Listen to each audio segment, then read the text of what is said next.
Okay, so here we have two pieces ready to sew. We want to put the seam along here, and if you have a look at that, we're making a seam where the stitches are standing beside the seam with their sides on.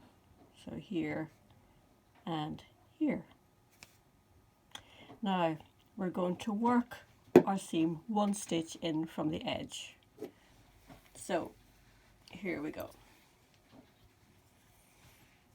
On this side, if you look, the first stitch is right out on the edge.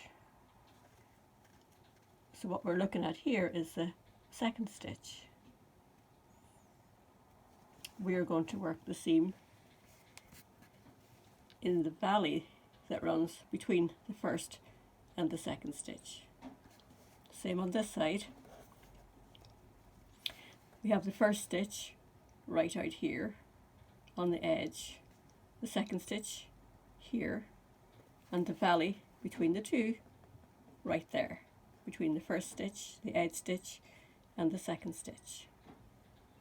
So as we work this seam, we're going to go along into the valley and pick up one bar. That's going to bring us from one row up into the next and bring the yarn through. Okay. On the other side, we're going to find the same position, which is about here. Now we're going to bring the yarn or the needle down through this space under the bar up onto the row above. Okay. Now I'm just going to try that out. Generally speaking, I don't sew in the very beginning first. I'll normally leave a tail about 6 inches long and come back and finish that after I've completed the seam. And I'm not going to pull it tight yet either, because I want to see where to go. So when doing the mattress stitch, each time you cross the gap, you always return to the space that you came from. So here's our yarn coming from this space. We return here, go up onto the bar to the next row. Now I'm going to turn it around because actually it's a little bit easier when you're sewing if you work from right to left. So cross the gap, return to the space we came from, onto the bar and out. Back across the gap, return to the space we came from, onto the bar and out. Okay, so we know exactly where to go when we cross the gap, because we can follow that strand with the point of the needle right into the space that it's coming from. Then to know where to come out, the easiest thing to do is to lay your needle down parallel with the column of stitches and allow it to come out on the row above. And if you don't do that, if you just put your needle in and sort of try to decide where to come out, you could easily come out here or here or here. So if you go in, lay down parallel, you'll come out in the right spot. Okay. So now I still have left my stitches a little bit loose. I'm going to go on for another few stitches and then we'll pull them together and see how they look. So cross the gap, onto the bar and out on this side.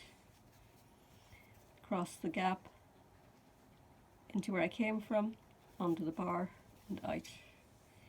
And again, cross the gap into where I came from, onto the bar and out. Now here's where the magic happens. So I'm going to pull on this thread, this yarn, until it is taut. And you can see what's happening is that my stitches are coming together. And when I look at where that seam was made, you really can't see it at all. It's practically invisible. So that's it. That is the mattress stitch for edge to edge seam. Now if we look at the back, you'll see that there is actually a little bit of a ridge of a seam in there. But from the front, it actually looks seamless. Okay. And when I finish doing that seam, I'll just take the needle, come back to the bottom, pick this up, turn it around, thread my needle, and just undo one or two there so that I can see easily where to go. And I'm just going to work back down to the beginning again.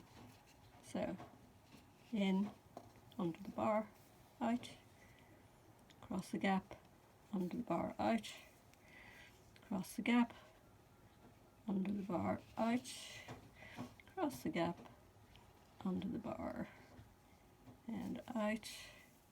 And this is bringing us down to the very end. So for the very last one, I'll generally go through the edge stitch as my coming out, through the edge stitch, pull these together, and now you've got a really excellent finish. And then the tail can be just woven into the seam at the back. Okay, and that's it.